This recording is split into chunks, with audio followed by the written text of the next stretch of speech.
Evelyn Hart wiped down the counter for the third time that morning, her fingers trembling slightly from exhaustion. The cafe smelled like burnt coffee and unfulfilled dreams, and she had been on her feet since 5 in the morning. Outside the window, Lagos was alive with its usual chaos. Danfos honking, street vendors shouting, the city breathing its restless rhythm into every corner of Victoria Island. She was 26 years old and tired in ways that sleep could never fix. Evelyn, table 7 needs attention. Her manager barked from behind the espresso machine, and she grabbed her notepad, forcing a smile that had become more muscle memory than genuine emotion. Table 7 sat a man who didn't belong in this cafe. He wore a charcoal suit that probably cost more than her annual rent, and his wristwatch caught the morning light like a small sun had been strapped to his arm. His face was all sharp angles and confidence, the kind of face that appeared on billboards and business magazines. He was scrolling through his phone with one hand while the other drummed impatiently on the table. Evelyn approached, pen ready. "Good morning, sir, what can I get for you?" He looked up and something in his expression shifted. His eyes, dark brown and unsettlingly intense, moved from her face to her name tag and back again. "Evelyn," he said slowly, like he was tasting her name. "That's a beautiful name for someone working in a place like this." She stiffened. She had heard variations of this line before, from men who thought money bought them access to everything, including her time and dignity. "Thank you, sir, your order." "Caramel macchiato, extra shot." He leaned back in his chair, still watching her with an intensity that made her skin prickle. "And your number?" Evelyn's smile didn't falter, but inside something hardened. "The macchiato I can do. The number isn't on the menu." She turned to leave, but his voice followed her. "Wait." Against her better judgment, she paused. "I'm sorry," he said, and this time his tone had softened into something that sounded almost genuine. "That was crass. Let me start again. My name is Lucas Ashford, and I didn't mean to be disrespectful. It's just that I've been coming to this cafe for 3 weeks now, specifically because I heard someone singing here on weekends. Someone with a voice that makes grown men weep into their overpriced lattes." Evelyn's breath caught. She sang at the cafe every Saturday evening, a small gig that paid almost nothing but kept her soul from completely withering away. "You've heard me sing."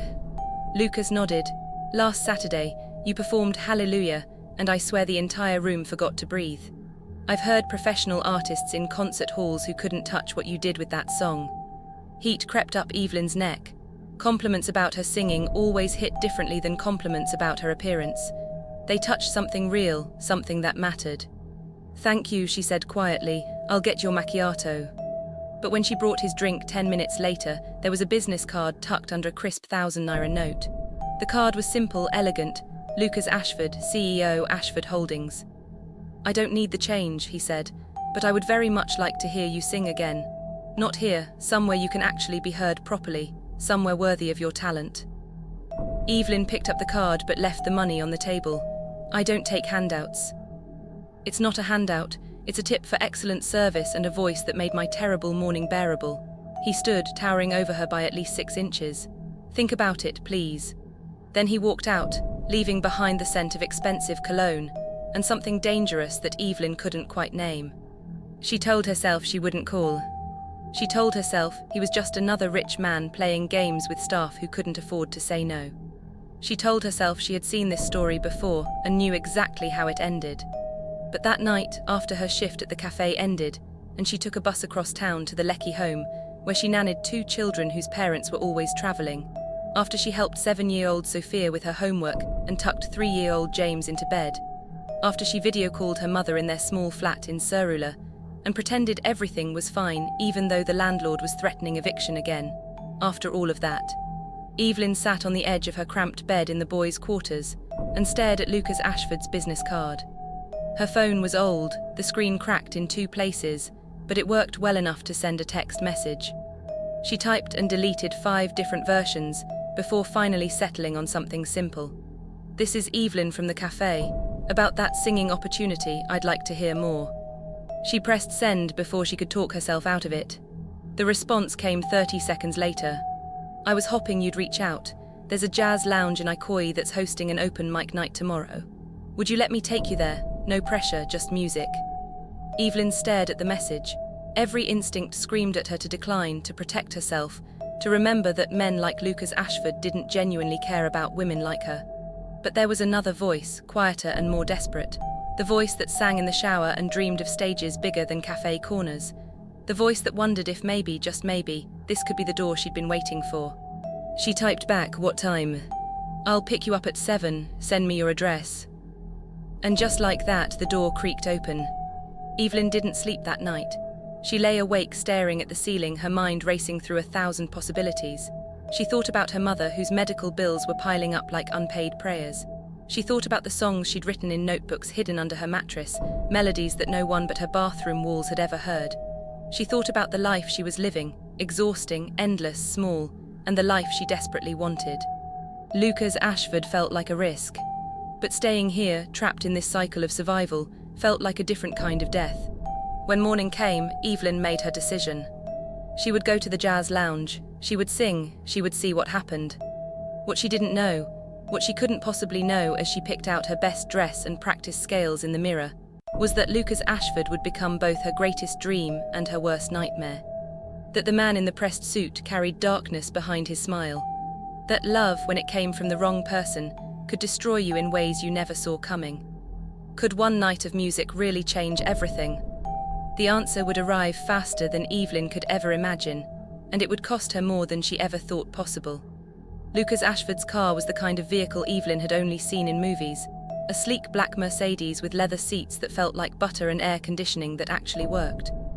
When he picked her up from the bus stop near the Lecky house where she worked, she felt like Cinderella stepping into a pumpkin carriage, except this story was happening in the middle of Lagos traffic, and she was painfully aware that midnight would eventually come.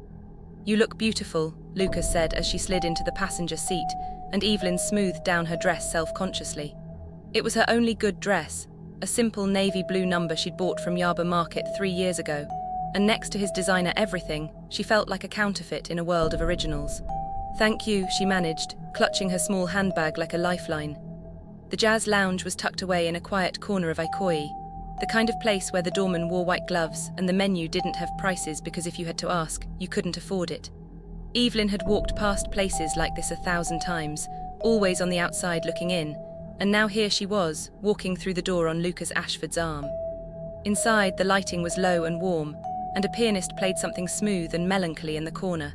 People sat at intimate tables, speaking in hushed tones, their laughter soft and expensive. Evelyn felt every eye turn toward them as they entered, and she wondered what they saw: Lucas Ashford, the golden boy of Lagos business elite, and the nobody on his arm. "Relax," Lucas whispered, his hand gentle on the small of her back. "You belong here just as much as anyone else." But Evelyn knew that wasn't true, and she suspected Lucas knew it too. They sat at a table near the stage, and Lucas ordered wine that Evelyn pretended to recognize.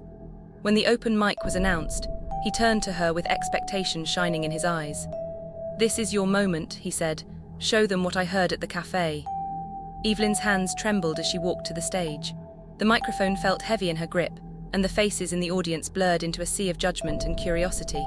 She closed her eyes, thought of her mother lying in their cramped flat with swollen ankles and unpaid hospital bills, thought of every morning she'd woken up exhausted, and every night she'd gone to bed hungry, thought of every dream she'd tucked away because survival didn't leave room for wanting more. Then she sang. She performed an old Nina Simone song, Feeling Good, and she poured everything into it, all her pain and hope and desperation and defiance. Her voice filled the lounge like water filling an empty cup, reaching every corner, touching every heart. When she finished, the room erupted in applause. Lucas was on his feet, clapping harder than anyone, his face glowing with something that looked dangerously close to pride. "You're incredible," he said when she returned to the table, and this time when he reached for her hand, Evelyn didn't pull away. That night was the first of many. Lucas pursued her with the single-minded focus of a man who always got what he wanted. He sent flowers to the cafe, expensive roses that made her co-workers whisper and her manager frown. He called her every evening after she put the children to bed, and they would talk for hours about music and dreams, and the kind of life Evelyn had only imagined in her loneliest moments. Within 2 months, he had taken her to places she'd never been: a private beach in Lecky where the sand was white and untouched, a rooftop restaurant in Victoria Island where the city lights spread out like scattered diamonds, a shopping mall where he bought her clothes that actually fit and shoes that didn't pinch her feet. "You don't have to do all this," Evelyn protested one evening as Lucas handed her another shopping bag, filled with things she would never have bought for herself. "I want to," he insisted. "You deserve beautiful things, Evelyn, you deserve everything." And God help her, she started to believe him. 6 months into their relationship, Lucas invited her to his penthouse in Banana Island. Evelyn had heard about Banana Island the way people hear about heaven, as a place that existed but wasn't meant for people like her. When the security guard waved them through the gates, and they drove past mansions that looked like small hotels, Evelyn felt like she was entering another dimension. Lucas's penthouse was on the top floor of a building that overlooked the lagoon. The living room alone was bigger than the entire flat where Evelyn had grown up, and floor-to-ceiling windows offered views that made her chest ache with their beauty. "Welcome home," Lucas said, pulling her close, and Evelyn let herself melt into his arms because for the first time in her life, she felt safe. That night, they made love on his king-sized bed, and afterward, as Lucas traced lazy patterns on her shoulder, he said the words that changed everything. "Move in with me." Evelyn sat up, pulling the sheet around herself. "Lucas, I can't just..." "Why not? You're working yourself to death between the cafe and nannying. You barely have time to sleep, let alone pursue your music seriously. Move in with me. Let me take care of you. You can focus on your singing, write your songs, and actually live instead of just surviving." It sounded like a dream. It sounded like a rescue. "What about my mother? I send her money every month for her medication and..." "I'll take care of her too," Lucas interrupted.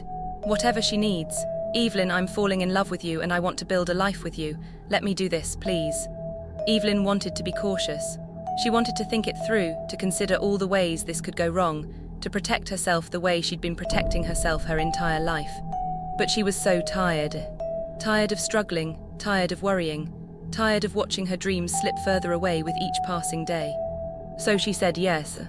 She moved into the penthouse 2 weeks later, bringing with her a single suitcase that contained everything she owned in the world. Lucas welcomed her like a queen arriving at her castle, and for a little while, Evelyn let herself believe in fairy tales. She stopped working at the cafe. Lucas said she didn't need to anymore. She quit nannying. Lucas said her only job now was to be happy and make music. At first, it felt like freedom. She spent her days writing songs and her evenings in Lucas's arms. She video called her mother and sent her money from the account Lucas had set up for her. She bought groceries without checking prices and wore clothes that still had tags attached. But slowly, so slowly she almost didn't notice, things began to shift. Lucas started commenting on her outfit choices. "That dress makes you look cheap. Wear the one I bought for you." He questioned who she called on the phone. "Who's David? Why is he calling you? I don't like you talking to other men." He discouraged her from singing gigs.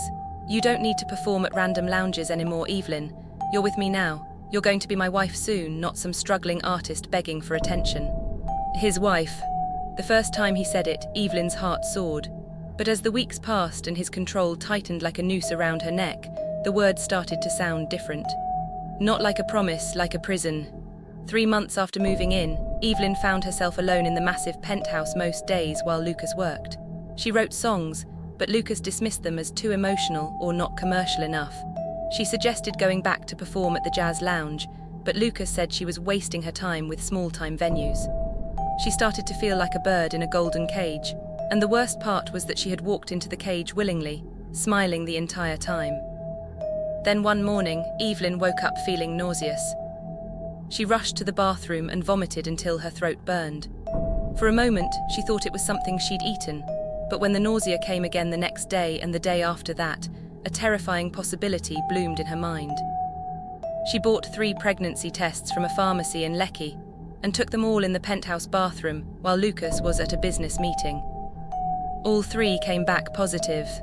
Evelyn sat on the cold bathroom floor, staring at the tests, and felt her entire world tilt on its axis. A baby. She was carrying Lucas's baby. Fear and joy warred inside her chest. This wasn't planned, but maybe it could be beautiful. Maybe this baby would cement what they had, would turn this strange half-life into something real and permanent. She decided to tell Lucas that evening over dinner. She cooked his favorite meal, jollof rice with grilled chicken, and set the table with candles. When he came home, she was wearing one of the dresses he'd bought her hair styled the way he liked it, her smile nervous but genuine. "What's all this?" Lucas asked, loosening his tie. "I have something important to tell you," Evelyn said, her heart hammering. "Lucas, I'm pregnant. We're going to have a baby." The smile died on Lucas's face. He stared at her like she'd just told him she had burned down his company, like she'd destroyed something precious and irreplaceable. "You're what?" "Pregnant," Evelyn repeated, her voice smaller now. "I know it's unexpected, but—" "Unexpected?" Lucas laughed, but there was no humor in it. "Evelyn, are you insane? We've been together less than a year. I never said anything about children. I never said I wanted this." Before we dive into the full story, please subscribe to our channel, like the video, and comment where in the world you're watching from. We'd love to know how far this story is traveling. Grab your popcorn, because what you're about to hear will question everything you think you know about people. If you've done that, let's begin. Evelyn felt the floor drop out from beneath her. "But you said you loved me. You said you wanted to build a life with me." "I said a lot of things," Lucas snapped. "And you thought a baby would trap me. You thought getting pregnant would secure your place in my life." "I didn't. I wasn't trying to trap you. This just happened." Lucas's expression hardened into something cruel and unfamiliar. He stepped closer, and Evelyn instinctively stepped back until her spine hit the dining room wall.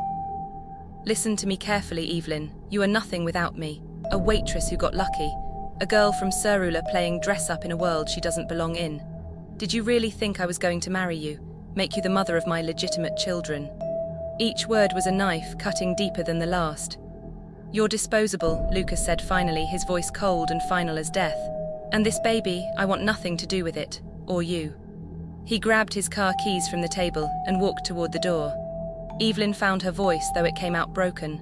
"Lucas, please, don't do this. We can figure this out together. Please." He paused at the door, looked back at her with eyes that held no love, no regret, no humanity.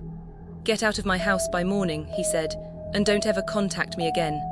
Then he left, and the sound of the door closing echoed through the penthouse like a gunshot.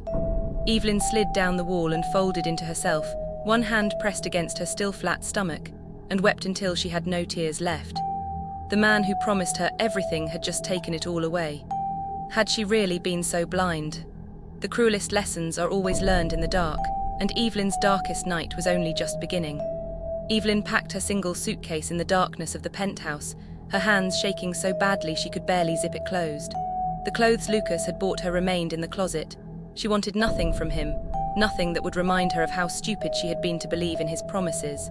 She took only what she had arrived with, and the small amount of money she had managed to save in a separate account he didn't know about. By dawn, she was gone. She took a Danfo from Banana Island, the conductor giving her strange looks as she climbed aboard with her suitcase and swollen eyes. Rich girls didn't ride Danfos, and pregnant rich girls definitely didn't, but Evelyn wasn't rich anymore. She was just alone. She went to her mother's flat in Serula, climbing the 3 flights of stairs slowly because her legs felt like they might give out at any moment. When her mother opened the door and saw Evelyn's face, she didn't ask questions. She just pulled her daughter inside and held her while Evelyn cried until there was nothing left inside her but emptiness. "What happened, my child?" her mother finally asked, stroking Evelyn's hair like she used to when Evelyn was small and the world felt too big and frightening. "I'm pregnant, Mama," Evelyn whispered, "and the father wants nothing to do with us." Her mother's face tightened with pain and anger, but she said nothing about Lucas, nothing about blame or mistakes. She just held Evelyn tighter and said, "Then we will do this together. You and me and this baby. We will survive." But surviving was harder than Evelyn had imagined. The flat was barely big enough for one person, let alone 2 and a baby on the way. Evelyn slept on a thin mattress on the floor while her mother took the only bed. The roof leaked when it rained, and the electricity came and went like an unreliable friend. The toilet was shared with 3 other families on the floor, and the kitchen was so small that only one person could stand in it at a time. Evelyn had lived in poverty before, but somehow it felt different now. Heavier, because she had tasted something else, had lived in a penthouse with views of the lagoon and eaten food that didn't come from street vendors, and coming back to this felt like falling from a great height and shattering on impact. She needed work desperately, but finding a job while visibly pregnant was like trying to catch water with her bare hands. She went back to the cafe where she used to work, but her old manager took one look at her belly and shook his head. "I'm sorry, Evelyn, I can't hire you in your condition. What if something happens? What if you go into labor during the rush? I can't take that risk." She tried the nannying agency, but they said the same thing. No one wanted a pregnant nanny who would need maternity leave within months. She applied to retail stores, restaurants, cleaning companies, anywhere that might take her, but the answer was always the same. No, no, no. Her savings dwindled rapidly. Rent was due. Her mother's medication cost more than Evelyn remembered. Food prices had gone up. The baby would need things, clothes, diapers, formula, a crib, and Evelyn had no idea how she would afford any of it. She sold her phone, the one Lucas had bought her, and bought a cheaper one with the money. She sold her good shoes and the one piece of jewelry her father had given her before he died. She went to food banks and swallowed her pride as she stood in line with other struggling families, waiting for rice and beans and powdered milk. At night, when her mother was asleep and the city outside was finally quiet, Evelyn would place her hands on her growing belly and whisper to the baby inside. "You are not a mistake," she would say, tears streaming down her face. "You are the only thing in this world that is real. You are the only thing that matters." But fear lived inside her alongside the baby, growing just as steadily. Fear that she wouldn't be able to provide. Fear that she would fail as a mother before she even began. Fear that Lucas was right, that she was disposable, worthless, nothing without him. The baby kicked for the first time when Evelyn was 4 months along. She was sitting on the floor of the flat, staring at a pile of bills she couldn't pay when she felt it, a tiny flutter, like a butterfly trapped inside her. She gasped and placed both hands on her stomach, waiting. There it was again, a kick, small but unmistakable, proof of life. Evelyn burst into tears, but this time they weren't tears of despair. They were tears of something else, something fierce and protective and absolutely unbreakable. This baby was real, this baby was hers, and she would do whatever it took to give this child a life worth living. She started singing again, but not in clubs or lounges. She sang on the streets. Every evening she would take a bus to Lekki or Victoria Island, set up on a busy corner with a small speaker she'd borrowed from a neighbour, and sing for money. People would stop and listen. Some would drop coins or small bills into the bucket at her feet, and others would just keep walking. It was humbling, it was exhausting, but it was honest work, and Evelyn needed honesty more than she needed pride. One evening, a woman stopped to listen to her sing. She was well dressed, probably in her 50s, with kind eyes and an expensive handbag. When Evelyn finished her song, the woman approached and placed 5,000 naira in her bucket. "You have an extraordinary voice," the woman said. "What's your name?" "Evelyn," she replied, surprised by the generosity. "I'm Mrs. Ademi. I organize events, weddings, parties, corporate gatherings. Would you be interested in performing at some of them? The pay is decent and you clearly have the talent." Evelyn's heart leaped. Yes, absolutely, thank you." Mrs. Ademi handed her a business card. "Call me tomorrow, we'll discuss the details." And just like that, a door opened. Over the next few months, Evelyn began performing at events that Mrs. Ademi organized. The work was sporadic and the pay wasn't much, but it was something. It kept food on the table and paid for her mother's medication. It gave Evelyn a reason to wake up in the morning beyond mere survival. But as her pregnancy progressed and her belly grew larger, the gigs became harder to book. People didn't want a heavily pregnant singer at their elegant parties. They wanted someone who looked the part, who fit the aesthetic, who wouldn't remind them of struggle and hardship. By the time Evelyn reached 7 months, the work had almost completely dried up. She was sitting in the flat one evening, 7 months pregnant and exhausted, when her phone rang. It was Mrs. Ademi. "Evelyn, I have an opportunity for you," she said. "It's a big wedding at the Grand Aurelia Hotel, very upscale, very prestigious. They're specifically looking for a classically emotional female vocalist for the ceremony. The pay is 200,000 naira. Evelyn nearly dropped the phone. 200,000 naira. That was more money than she'd made in the last 3 months combined. That was rent and food and baby supplies and everything she desperately needed. "I'll do it," she said immediately. "When is it?" 3 weeks from now, I'll send you the song list. Oh, and Evelyn, the couple specifically requested someone who can make people cry with their voice. You're perfect for this." After they hung up, Evelyn felt something like hope stirring in her chest. This was her chance. This was the opportunity she'd been praying for. Mrs. Ademi sent the contract and details the next day, and Evelyn signed without reading too carefully. She was too focused on the money, too focused on survival, too focused on the songs she would need to rehearse.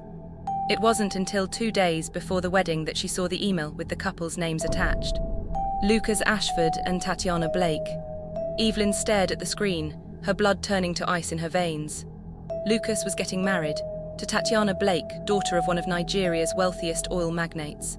And Evelyn, carrying his child, abandoned and broken, had been hired as entertainment for his wedding. She ran to the bathroom and vomited until her throat burned. The universe had a cruel sense of humor.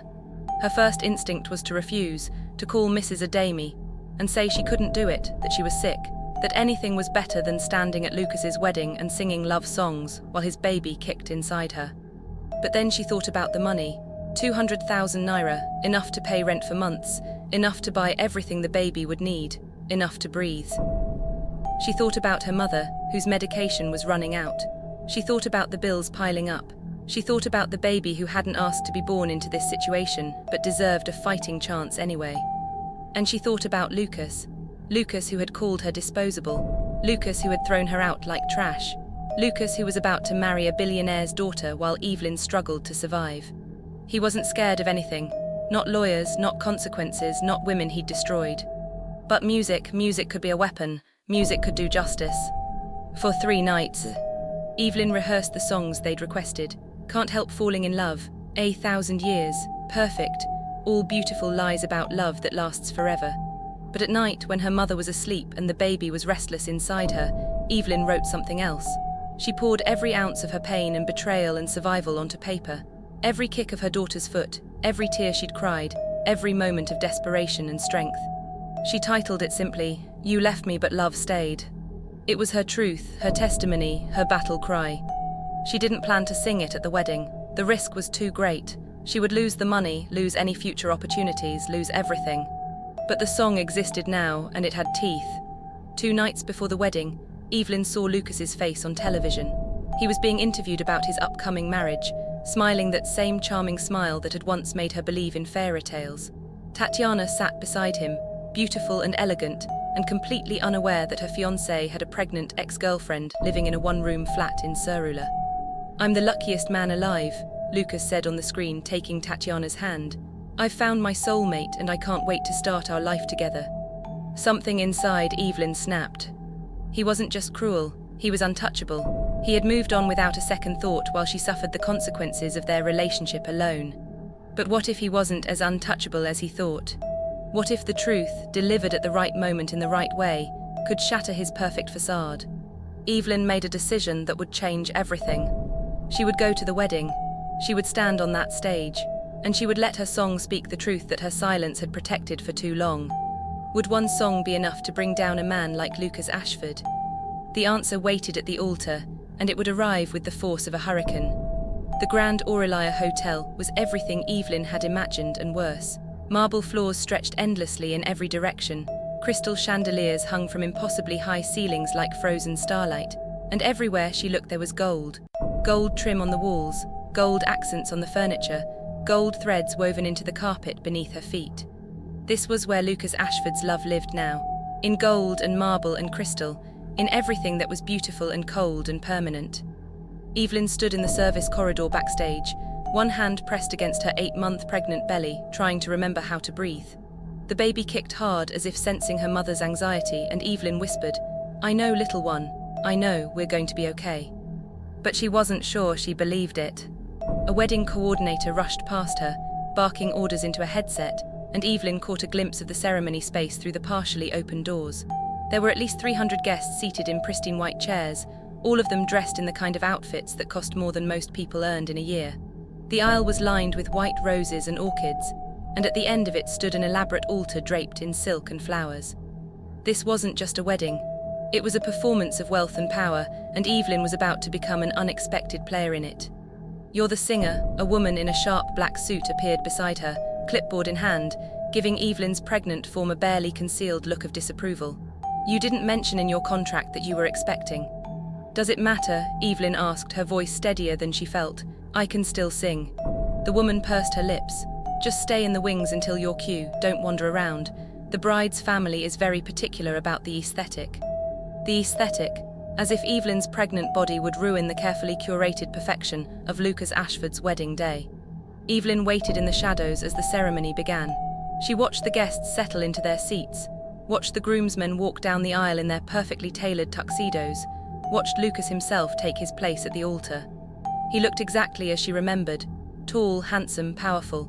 His suit was immaculate, his smile confident, his entire demeanor radiating the kind of self-assurance that came from never having to face consequences for his actions. Evelyn's hands clenched into fists at her sides. Then the bridal march began, and Tatiana Blake appeared at the entrance. She was stunning in a dress that probably cost millions of naira, her hair swept into an elegant updo, her face radiant with joy. She walked down the aisle like a woman who had never known pain or betrayal or fear, like a woman whose biggest worry was whether the flowers matched her vision board. Evelyn felt a twisted mixture of anger and pity. Tatiana had no idea who she was marrying, no idea that the man waiting for her at the altar had destroyed another woman just months ago. The ceremony proceeded with all the expected pageantry. The officiants spoke about love and commitment and building a life together, and Evelyn wanted to laugh at the irony of it all. Lucas didn't know anything about commitment. He knew about control and possession and disposability. Finally, the coordinator gestured to Evelyn. It was time. Evelyn stepped out of the shadows and walked toward the small stage area where a pianist waited. She heard the gasps immediately, whispers rippling through the crowd as 300 pairs of eyes registered the pregnant woman in the silvery blue dress that Mrs. Adami had sent for her to wear. "Who is that?" someone whispered. "Why is she so pregnant?" another voice murmured. "She looks familiar," a third said, squinting. Evelyn reached the microphone and looked out at the sea of faces. Then her eyes found Lucas at the altar, and she watched recognition dawn on his face like a horror film playing in slow motion. His jaw clenched, his eyes widened slightly. The confident mask he always wore cracked just enough for Evelyn to see the panic underneath. He recognized her, and he knew she shouldn't be here. From the altar, Tatiana glanced at Lucas with a slight frown. "You okay, baby?" Lucas forced a smile and nodded, but his eyes never left Evelyn. They held a warning, a threat, a desperate plea for her to behave. Evelyn turned to the pianist and gave a slight nod. The opening notes of the requested song began to play, "Can't Help Falling in Love," and the guests settled back into their seats, ready for the romantic interlude they'd been promised. But Evelyn didn't sing the first line of that song. Instead, she opened her mouth and let the truth pour out. "You left me in the cold, but I held a flame," she sang, her voice clear and strong and absolutely devastating. "Said I'd ruin your empire with just a name." The pianist's hands faltered on the keys, confused, but Evelyn kept singing, her voice rising with every word. "But I never needed revenge, you gave me more. You walked out the door, but love stayed behind." The silence in the ballroom was absolute. You could have heard a pin drop. Every guest sat frozen, their faces reflecting shock and confusion and dawning realization. At the altar, Lucas had gone pale. "Cut the mic," he hissed to no one in particular. Someone cut her off. But Evelyn wasn't stopping. She poured 8 months of pain and survival into every note, every word a testimony to what he had done. "You bought yourself a bride with gold and shame, but I carry a heartbeat that won't take your name." Tatiana's face had transformed from radiant joy to confusion to something harder. She turned sharply to Lucas. "What is she singing about? Lucas, what is she talking about?" Lucas grabbed her arm, trying to maintain control. "She's insane, she's some obsessed fan, don't listen to her." But Evelyn sang louder, her voice filling every corner of the ballroom, reaching every heart. "You wanted power, but I grew life. You left the girl, but I became a wife to strength, to truth, to pain I survived." Security guards began moving toward the stage, but they were hesitant, unsure whether to physically remove a heavily pregnant woman in front of 300 witnesses and countless phone cameras that were now recording. Because people were recording, phones were out everywhere, capturing every moment of this spectacular implosion. Evelyn saw them and felt something like vindication surge through her veins. Let them record, let the world see. Let the truth spread like wildfire. "You said I wasn't enough for your throne," she sang, her eyes locked on Lucas, watching him unravel. "But love stayed in me, flesh and bone. In every kick beneath my ribs I bear not just our child, but what you couldn't dare." Tatiana yanked her arm free from Lucas's grip. "Our child," her voice was sharp and loud enough to carry. "Lucas, is that your baby?" Lucas's mouth opened and closed, but no words came out. The great Lucas Ashford, who always had an answer for everything, stood speechless at his own wedding altar. The guests erupted into chaos. People were standing, talking over each other, pointing at Evelyn and then at Lucas. The carefully orchestrated perfection of the day shattered like dropped crystal. Evelyn sang the final lines, her voice cracking with emotion but never breaking. "You left me, but I stayed, and love becomes everything you fear." She let the last note hang in the air, a final accusation that couldn't be unsaid or undone. Then she stepped back from the microphone, her chest heaving, her entire body shaking with adrenaline and exhaustion and triumph. Security finally reached the stage, but before they could escort her out, Tatiana's voice rang through the ballroom. "Don't touch her." The bride descended from the altar, her expensive dress trailing behind her like a war banner. She walked straight up to Evelyn, her face a mixture of fury and something that might have been respected. "Is it true?" Tatiana asked quietly. "Is that his baby?" Evelyn met her eyes without flinching. "Yes." Tatiana turned to look at Lucas, who had remained frozen at the altar, his face ashen. "How long ago?" 7 months since he threw me out," Evelyn said. "I'm 8 months pregnant now." The math was simple and damning. Lucas had been with Tatiana while Evelyn was pregnant with his child, while Evelyn was sleeping on floors and singing on street corners for money, while Evelyn was struggling to survive. Tatiana's jaw tightened. She pulled off her engagement ring, a massive diamond that caught the light like a small sun, and threw it at Lucas's feet. "We're done," she said, her voice cold and final. "You can keep your empire and your lies, I'm leaving." She turned back to Evelyn one last time. "Thank you for telling me the truth. I'm sorry for what he did to you." Then Tatiana Blake walked back down the aisle she'd just walked up, past 300 stunned guests, past her shocked parents, past the ruins of what was supposed to be the perfect wedding day. She never looked back. The ballroom exploded into chaos. Guests were yelling, Lucas's family was rushing to the altar, and security was trying to restore order while cameras continued recording everything. Lucas finally found his voice. He pointed at Evelyn, his face twisted with rage. "Get her out, she's crazy, she's lying, this is." But one of the guests, an older man in an expensive suit, stood up. "I'm a lawyer and I suggest you stop talking, Lucas. Everything here has been recorded. If she's lying, you can prove it with a simple DNA test, but something tells me you won't want that." Lucas's mouth snapped shut. Evelyn felt hands on her arms. Not security, but Mrs. Adami, who had appeared from somewhere in the chaos. "Come on," the older woman said gently. "Let me get you out of here before this gets worse." As Mrs. Adami led her toward the exit, Evelyn glanced back one final time. Lucas stood alone at the altar, surrounded by the wreckage of his perfect life, looking smaller than she'd ever seen him. She had done it, she had told the truth, and the truth had teeth. Evelyn stepped out of the Grand Aurelia Hotel into the Lagos evening, and for the first time in 8 months, she felt like she could breathe. Would the truth be enough to bring justice? The answer was already spreading across the internet, viral and unstoppable, and Lucas Ashford's carefully constructed empire was about to crumble. Evelyn made it back to the flat in Surulere just as the sun was setting over Lagos. Her mother met her at the door, worry etched deep into every line of her face, and pulled her inside without a word. Evelyn collapsed onto the thin mattress on the floor, her entire body trembling with exhaustion and adrenaline crash. "What happened?" her mother asked, kneeling beside her. "Mrs. Adami called and said there was some kind of incident at the wedding. Are you okay? Is the baby okay?" Evelyn placed both hands on her belly, feeling the reassuring movement of her daughter inside. "We're okay, Mama. I did something big." She pulled out her phone to call Mrs. Adami and apologize for the chaos, to explain, to somehow make sense of what had happened. But when she unlocked the screen, she saw 73 missed calls, hundreds of text messages, and notifications flooding in faster than she could read them. Her hands shook as she opened social media. The video was everywhere. Someone had uploaded footage of her performance at the wedding, and it had already been shared thousands of times across Twitter, Instagram, Facebook, and TikTok. The hashtags were trending: wedding singer Lagos wedding drama truth at the altar Lucas Ashford exposed.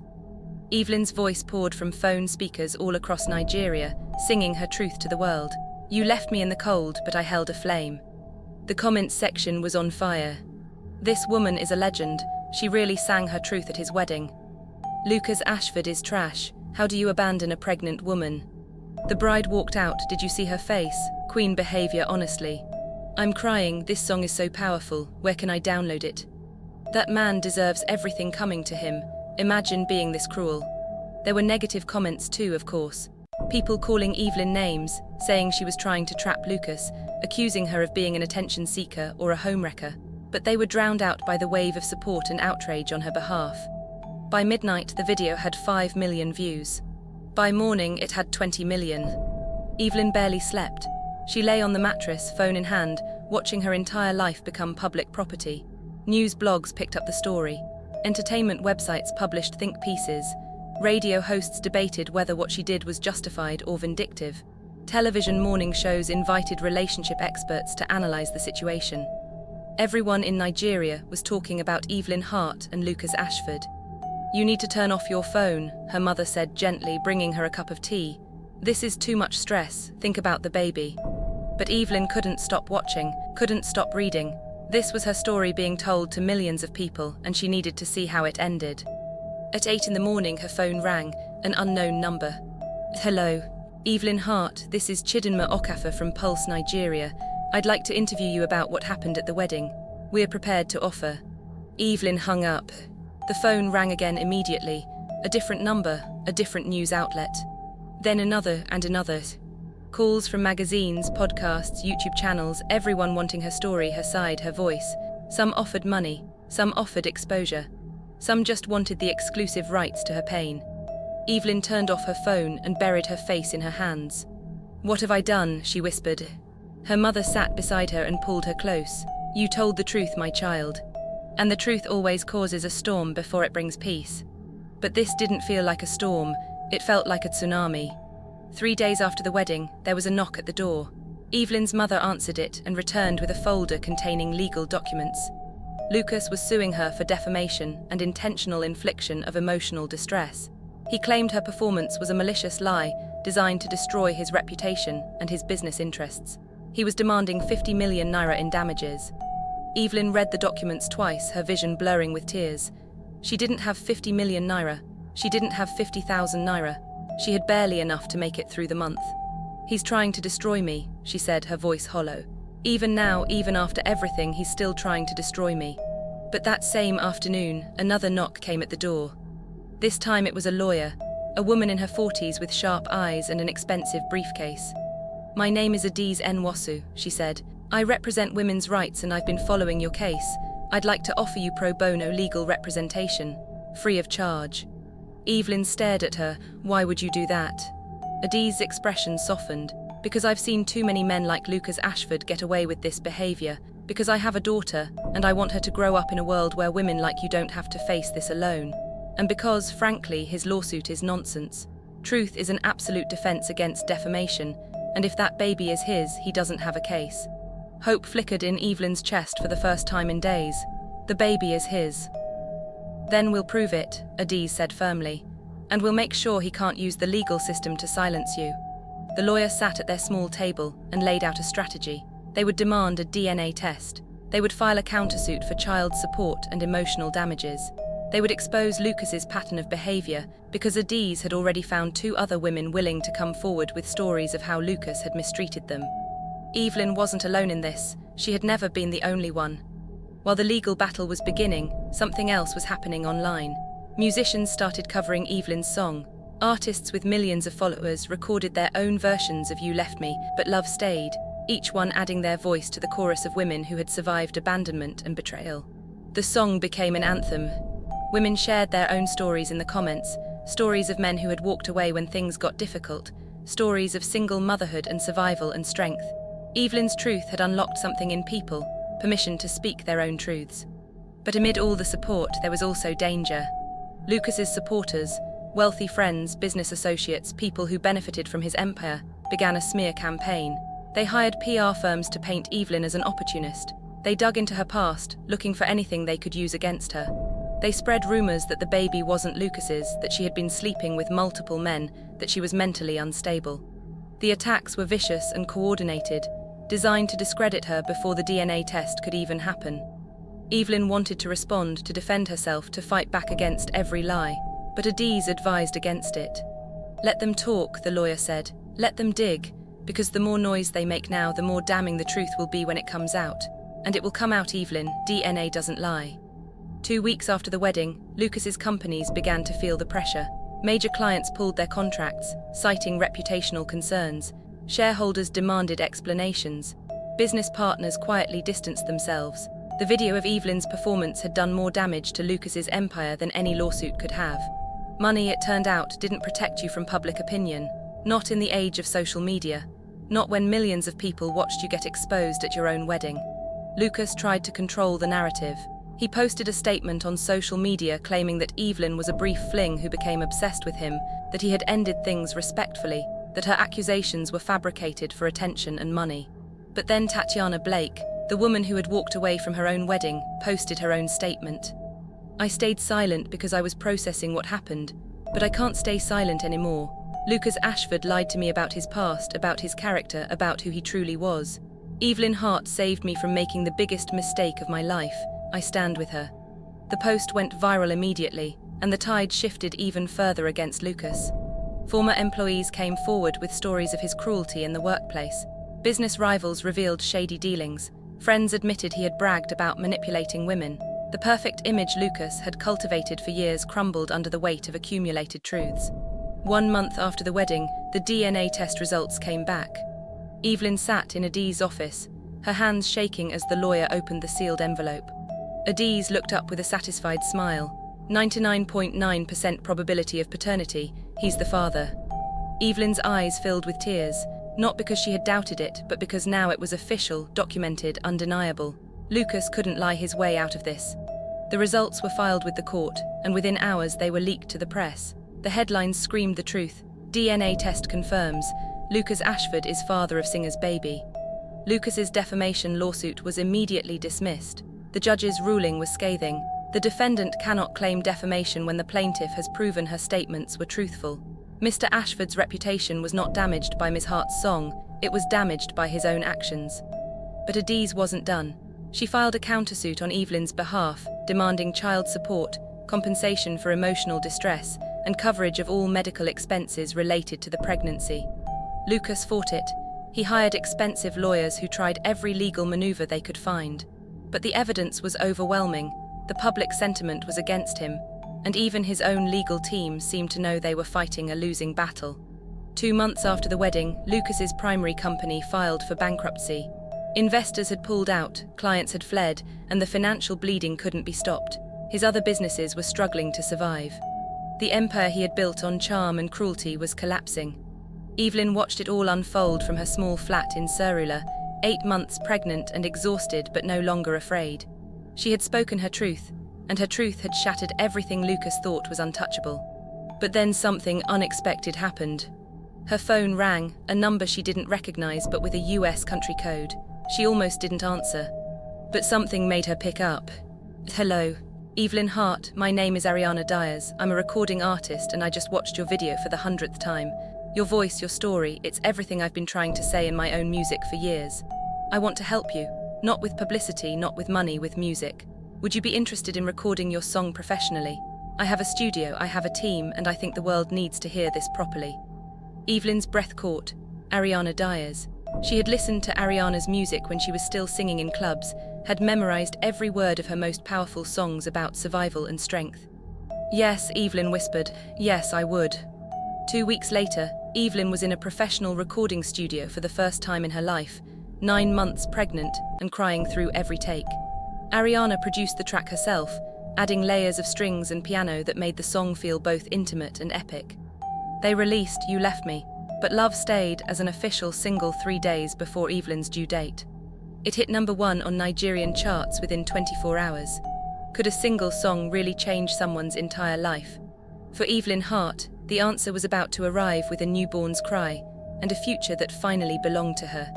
Evelyn went into labor at 3 in the morning on a Thursday, exactly 1 week after her song hit #1 on the charts. The pain came in waves that stole her breath and made her grip the edge of the mattress until her knuckles turned white. "Mama," she gasped, and her mother was there instantly, already dressed, already grabbing the small bag they had packed weeks ago. They took a taxi to Lagos Island General Hospital because it was the only place Evelyn could afford, even with the money that had started coming in from the song. The roads were empty at that hour, and Lagos felt almost peaceful in the pre-dawn darkness, like the city was holding its breath along with her. The labor lasted 14 hours. 14 hours of pain that felt like her body was being torn apart and remade. 14 hours of nurses checking her dilation and doctors murmuring about the baby's position. 14 hours of her mother holding her hand and whispering prayers in Yoruba. At 5:17 in the evening, Evelyn Hart's daughter entered the world screaming. The doctor placed the baby on Evelyn's chest, and everything else disappeared. The pain, the fear, The months of struggle and survival, all of it faded into nothing compared to the weight of this tiny human against her heart. Her daughter had a full head of dark hair and eyes that seemed to look right through Evelyn into her soul. She was perfect in ways that made Evelyn's chest ache with overwhelming love. "What will you name her?" the nurse asked, preparing the birth certificate paperwork. Evelyn looked down at her daughter and thought about everything that had led to this moment. The darkness she had survived, the light she had found within herself when there was no light anywhere else. "Nova," she said softly. "Her name is Nova Hart." Her mother smiled through tears. "Nova, like a star being born." "Like an explosion of light in the darkness," Evelyn whispered, touching her daughter's tiny fingers. "Because even when everything was dark, she was always shining inside me." They kept Evelyn and Nova in the hospital for 2 days to monitor them both. During those 2 days, Evelyn's phone never stopped buzzing. Messages of congratulations poured in from strangers who had followed her story. Gifts arrived from people she had never met: baby clothes, diapers, blankets, toys. Tatiana Blake sent a massive basket filled with expensive baby items and a card that simply said, "For Nova, she deserves the world, you both do." Mrs. Adami visited with tears in her eyes and held Nova like she was made of glass. "You did it, my dear. You survived, and now you have this beautiful miracle." Even Ariana Diaz sent a video message from America, her face glowing on Evelyn's cracked phone screen. "Congratulations, Mama. Nova is lucky to have someone as strong as you. When you're ready, we have so much more music to make together." But one person didn't call, didn't send anything, didn't acknowledge that his daughter had been born. Lucas Ashford remained silent. Evelyn told herself she didn't care. She told herself that Nova didn't need him, that they would be fine without him, that his absence was actually a blessing. But late at night, when Nova cried and Evelyn rocked her in the dim hospital room, she felt the weight of his rejection all over again. Not for herself, she had moved past needing anything from Lucas, but for Nova, because every child deserved a father who wanted them, and Nova would grow up knowing hers had chosen to walk away. Adiz visited on the day they were discharged, bringing more legal documents. "The court has ruled in your favor," the lawyer said, her voice filled with satisfaction. "Lucas has been ordered to pay child support, 2 million naira per month, backdated to when you informed him of the pregnancy, plus all medical expenses, both past and future." Evelyn stared at her. 2 million naira per month. He's still wealthy, even with his businesses struggling, and the court took into account his previous lifestyle and earning capacity. "This isn't generosity, Evelyn, this is justice." 2 million naira per month. That was more money than Evelyn had made in entire years of working multiple jobs. That was stability, security, freedom. "Will he actually pay it?" Evelyn asked, because she had learned not to trust Lucas to do anything he didn't want to do. "If he doesn't, we'll garnish his accounts and seize his assets. He can't run from this, Evelyn. The law is on your side now." When Evelyn brought Nova home to the flat in Serula, she looked around at the cramped space with new eyes. The leaking roof, the shared bathroom, the kitchen barely big enough for one person. This wasn't where Nova should grow up. This wasn't enough anymore. The first child support payment came through 1 week later, 2 million naira deposited into Evelyn's account, along with 8 million for the backdated months. 10 million naira total, more money than Evelyn had ever imagined having at once. She sat on the floor with her phone in her hands and cried. Her mother found her there, Nova sleeping peacefully in a bassinet beside her, tears streaming down Evelyn's face. "What's wrong?" her mother asked, alarmed. "Nothing's wrong," Evelyn said, laughing through her tears. "Everything's right, Mama. We can move. We can find a better place. We can breathe." They found a 2-bedroom apartment in Yaba within 3 weeks. Nothing extravagant, but clean and safe with reliable electricity and a kitchen big enough to actually cook in. There was a small balcony where Evelyn could sit with Nova and watch the city move below them. For the first time in her life, Evelyn had space to exist beyond mere survival. But money couldn't shield them from everything. The media attention continued relentlessly. Paparazzi followed Evelyn when she took Nova for checkups. Bloggers wrote endless articles speculating about her life. People recognized her in the market, on the street, at the pharmacy. Some were kind. They congratulated her, told her she was an inspiration, thanked her for speaking her truth. Others were cruel.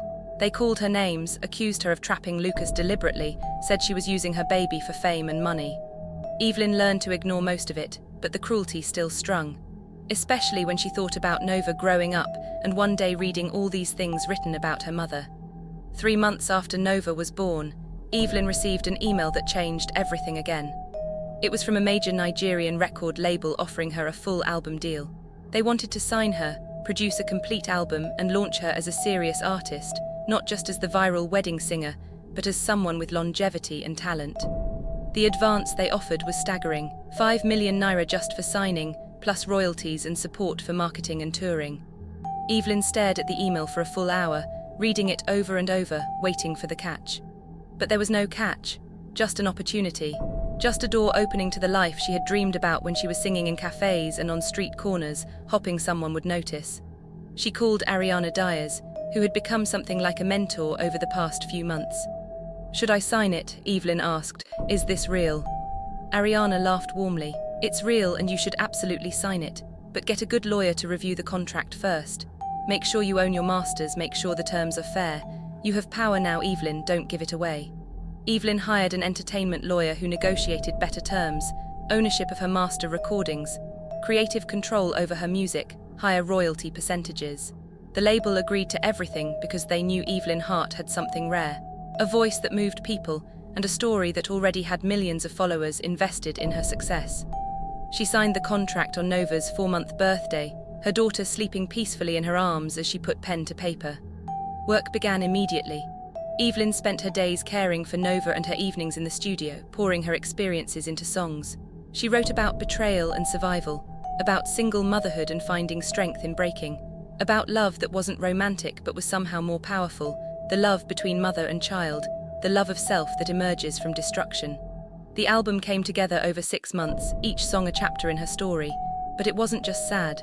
There was joy in it too, the fierce, defiant joy of someone who had survived and was determined to thrive. They titled the album Love Stayed. Meanwhile, Lucas's life continued its downward spiral. His bankruptcy proceedings made headlines. His former fiancée Tatiana gave an explosive interview detailing his lies and manipulation. 2 more women came forward publicly with stories of how Lucas had mistreated them, adding to the growing portrait of a man whose charm had always hidden cruelty. He tried one last desperate move, a podcast appearance where he attempted to rehabilitate his image. He talked about youthful arrogance and stress and making mistakes. He claimed he wanted to be in Nova's life now, that he had been reflecting on his choices and wanted to make amends. But his words rang hollow. There was no genuine remorse in his eyes, only calculation. He wasn't sorry for what he'd done, he was sorry he'd been caught. The internet tore him apart. Comment sections filled with people calling out his obvious lies. Mental health professionals analysed his language and noted the lack of authentic accountability. Even his own lawyer seemed uncomfortable during the interview. Evelyn watched the podcast from her apartment with Nova asleep on her chest and felt nothing but pity. Not for Lucas. He had made his choices and deserved the consequences. But pity for the life he could have had if he had been capable of basic decency. Pity for the daughter he would never know because his pride mattered more than his child. "Your father is a fool," Evelyn whispered to sleeping Nova, "but you will never be defined by his foolishness. You are mine and you are loved, and that's all that matters." 6 months after Nova's birth, Love Stayed was released. The album debuted at #1 in Nigeria and quickly spread across Africa and beyond. Critics called it raw, honest, and devastatingly beautiful. Fans shared their favourite lyrics on social media. The songs played on radio stations from Lagos to London. Evelyn Hart wasn't just the viral wedding singer anymore. She was an artist, a voice, a force. Record labels from other countries reached out with international deals. Concert promoters wanted to book her for shows. Fashion brands wanted to sponsor her. Magazine covers featured her face alongside headlines like From Survival to Stardom, the Evelyn Hart story. But through it all, Evelyn's focus remained on Nova. Every decision she made, every opportunity she considered, she filtered through one question: is this good for my daughter? Because Nova was her priority, her purpose, her reason for fighting so hard to build this new life from the ashes of the old one. One evening, as Evelyn sat on her balcony with Nova in her lap, watching the sun set over Lagos, her phone buzzed with a message from Adiz. "Lucas is trying to get visitation rights. We have a court hearing next month. Are you ready for this?" Evelyn looked down at Nova, who was playing with Evelyn's fingers and making soft cooing sounds, completely innocent and unaware of the battles being fought around her. Was she ready to face Lucas again, to watch him try to claim a connection to the daughter he had called a mistake? The answer rose up from somewhere deep and unshakable within her. Yes, she was ready. Because she had already survived the worst Lucas Ashford could do to her, and she had come out the other side stronger than he could ever imagine. Could a man who had rejected his child really claim to want her now? The courtroom would reveal the truth, and this time, Evelyn would face it with her head held high and her daughter safe in her arms. The courthouse in Eichja was nothing like the Grand Aurelia Hotel where Evelyn had sung her truth, but it felt just as monumental. She sat in the hallway outside the courtroom with Nova strapped to her chest in a carrier, the 10-month-old babbling softly and grabbing at Evelyn's necklace. Adiz sat beside her, reviewing documents one final time, her expression focused and determined. "Remember," Adiz said quietly, "this isn't about revenge. This is about what's best for Nova. The judge will ask you questions, and Lucas's lawyer will try to paint him as a reformed man who wants to be a father. Stay calm, stick to the facts, and let the truth speak for itself." Evelyn nodded, though her stomach twisted with anxiety. She had faced Lucas once before at his wedding and survived. She could do this again. The courtroom doors opened, and they were called inside. Lucas was already seated at the plaintiff's table with his lawyer, and when Evelyn walked in, he looked up. For a moment, their eyes met across the room, and Evelyn saw something she hadn't expected: desperation. Lucas Ashford, who had always been so confident and untouchable, looked tired and diminished, like a man watching his kingdom turn to dust. But Evelyn felt nothing for him. Not anger, not pity, not even satisfaction. Just a cold, clear certainty that she and Nova deserved better than what he had to offer. The judge, a stern woman in her 60s with silver hair and sharp eyes, called the proceedings to order. Lucas's lawyer stood first, painting a picture of a man who had made mistakes, but was now ready to step up and be a father. He talked about Lucas's therapy sessions, his desire to build a relationship with his daughter, and his willingness to provide financially and emotionally for Nova's well-being.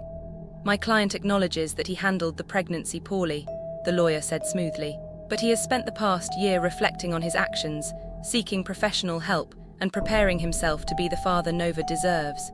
He is requesting supervised visitation to begin building a relationship with his daughter." The judge turned to Evelyn. "Ms. Hart, what is your position on this request?" Evelyn stood, her voice steady despite her racing heart. "Your Honor, I believe Lucas Ashford has the right to try to be a father, but I also believe Nova has the right to be protected from someone who has shown no genuine change. He didn't seek visitation when Nova was born. He didn't reach out when she was 1 month old, or 3 months old, or 6 months old. He only filed for visitation after his public image continued to suffer and his business ventures continued to fail. This isn't about Nova. This is about Lucas trying to rehabilitate his reputation." Lucas's lawyer stood again. "Your Honor, my client was processing his own emotions and—" "Processing?" Evelyn interrupted, her voice rising with controlled anger. "For 10 months, he called me disposable. He threw me out when I was pregnant. He denied Nova was even his until a DNA test proved otherwise. And now that his empire has collapsed and the world knows what kind of man he is, suddenly he wants to play father. Nova isn't a prop for his redemption story." The judge held up a hand for silence. "Mr. Ashford, would you like to speak on your own behalf?" Lucas stood, buttoning his suit jacket, and Evelyn saw him slip into the persona he'd perfected over years. Charming, sincere, vulnerable when needed. "Your Honor, I was wrong. I was cruel to Evelyn, and I will spend the rest of my life regretting how I treated her.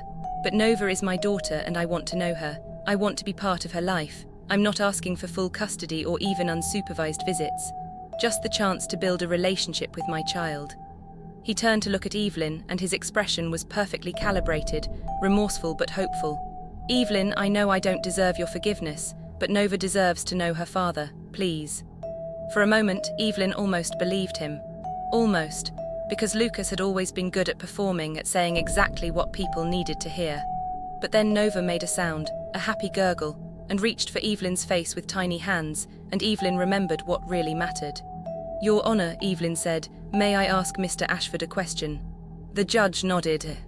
Evelyn looked directly at Lucas. "What's our daughter's favorite toy?" Lucas blinked, caught off guard. I don't know yet, but..." "What time does she usually wake up in the morning?" "Evelyn, I haven't had the chance to." "What food makes her smile? What song calms her down when she cries? Does she have any allergies? What's her pediatrician's name?" Lucas's confident mask cracked. "I don't know these things because you've kept her from me." "I've kept her from you." Evelyn's voice was sharp now, all pretense of politeness gone. "You knew where I lived, you had my number, you could have sent a message, made a call, shown even the smallest interest in your daughter's life. But you didn't, not until it became convenient for you, not until you needed her to make yourself look better." She turned back to the judge. Your Honor, I'm not keeping Nova from having a father. I'm protecting her from having a father who sees her as a tool instead of a person. If Lucas truly wants to be in her life, he can start by proving it through his actions, not his words. He can attend therapy, demonstrate consistent interest in her well-being, and show over time that he's capable of putting her needs above his own. But I will not subject my daughter to someone who might disappear from her life the moment the cameras stop watching. The courtroom was silent for a long moment. The judge reviewed her notes, her expression unreadable. Finally, she looked up. Mr. Ashford, I've reviewed your case carefully, including the testimony from Ms. Hart, the documented evidence of your initial rejection of the child, and your subsequent attempts at image rehabilitation. While I believe every child deserves to know both parents when possible, I also believe that children deserve consistency, stability, and genuine care. Lucas leaned forward, hope flickering on his face. Therefore, the judge continued, I am denying your request for visitation at this time. Lucas's face went pale. Your Honor. The judge held up her hand.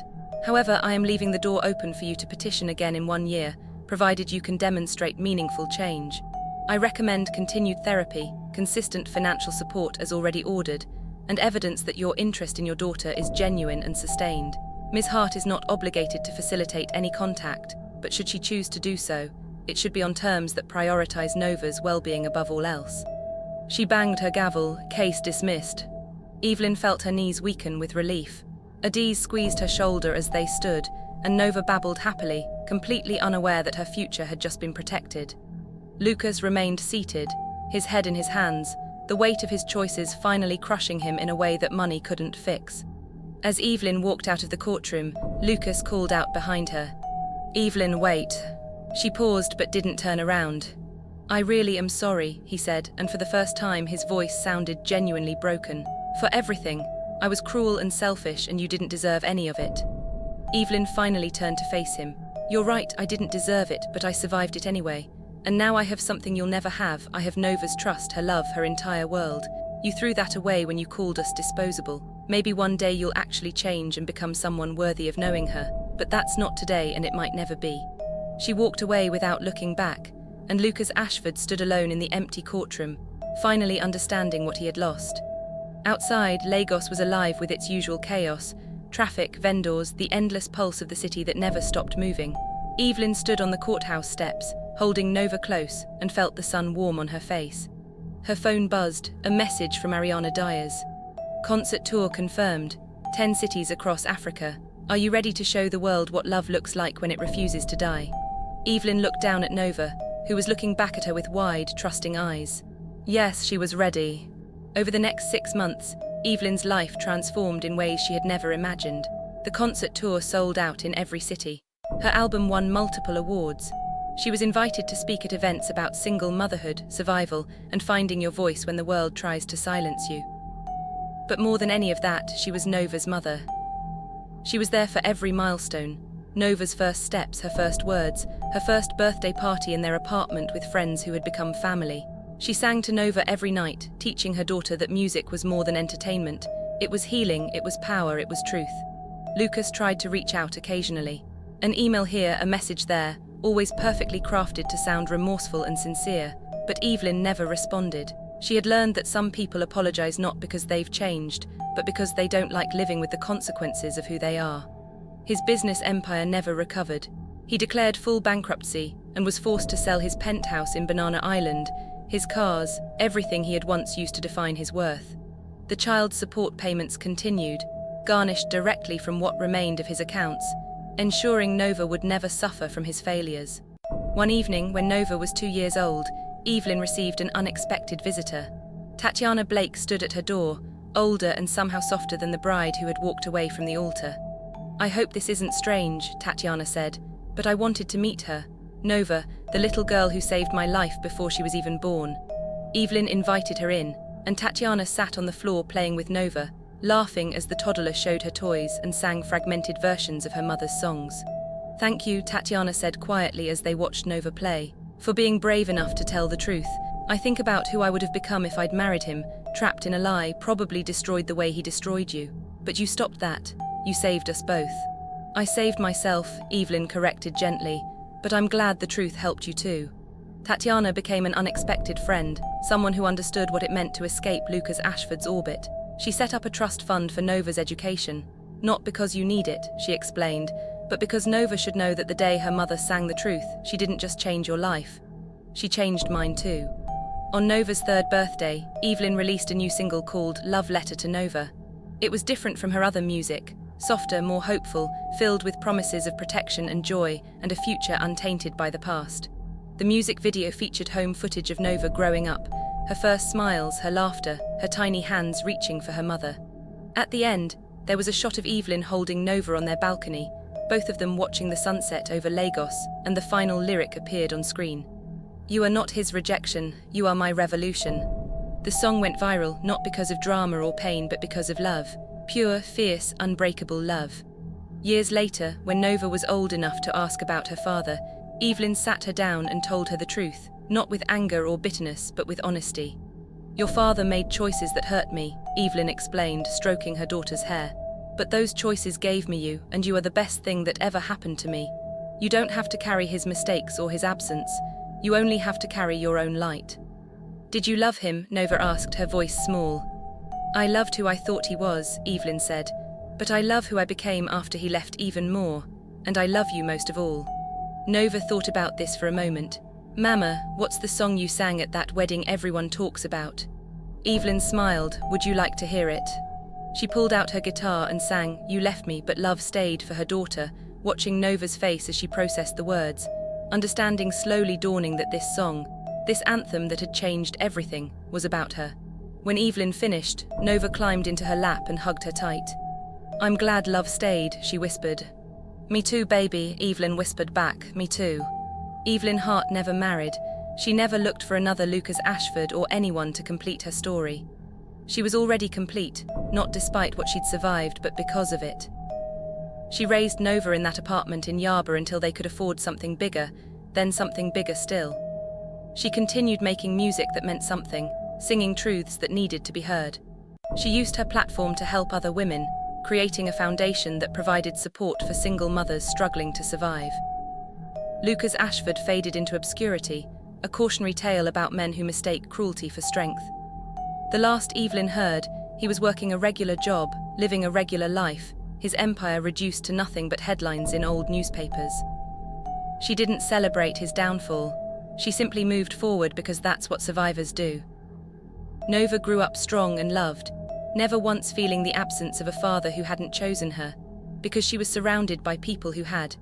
Her mother, her grandmother, her extended family of friends and supporters who had watched her grow from that moment at the wedding altar to this beautiful life.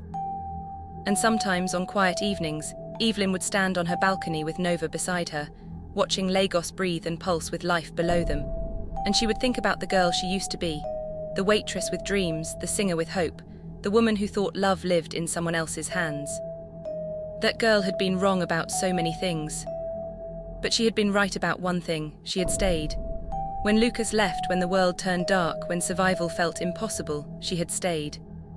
And love had stayed with her. It lived in her voice, in her daughter's laughter, in every sunrise they watched together. It lived in the strength she'd found when there was nothing left but will. It lived in the song that had changed everything. Love hadn't been what she thought it was. It wasn't about a man or a romance or a fairy tale ending. It was about her, about Nova, about the fierce, unbreakable bond between mother and child, about the power of truth and the courage to speak it even when the cost seemed too high. Lucas had been right about one thing, though he'd never understood it. Love had become everything he feared, powerful, consuming, unstoppable. And it had won. If you've ever been called disposable and refused to believe it, if you've ever carried life inside you while the world tried to break you down, if you've ever found strength in the darkest places and light in your own voice, this story is yours too. To every woman who stayed when someone walked away, who sang when the world demanded silence, who loved fiercely even when love seemed impossible, you are not alone. Your voice matters. Your truth matters. You matter. And love, real love, the kind that heals and transforms and refuses to die. Love stays. Forever. If you enjoyed this story, please don't forget to hit that like button, subscribe to the channel and turn on your notification bell. so that when we drop another video, you'll be the first to be notified.